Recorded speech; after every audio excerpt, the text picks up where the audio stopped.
Այս անգամ թխելու եմ իմ սիրելի մածունով գաթան, հայկական քաղցրեղենի թագուհին։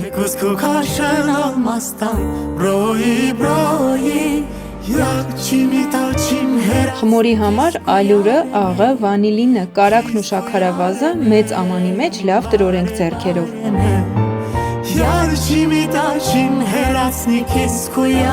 Մածունին ավելացնենք սոդան ու խխրեցուցիչը ավելացնենք ալյուրով զանգվածին, ավելացնենք նաև ձուն և հունցենք ձեռքերին չկպչող փափուկ խմոր։ Ծածկենք դնենք հանգստանա 30 րոպե։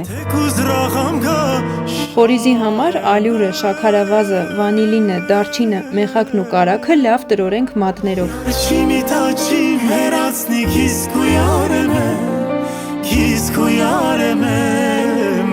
Խմորը բաժանենք 2 գնդի։ Յուրաքանչյուրը բացենք ուղղանկյունաձև, վրան տարածենք խորիզը, փաթաթենք, թեթևակի գրտնակենք, ձևավոր դանակով կտրատենք։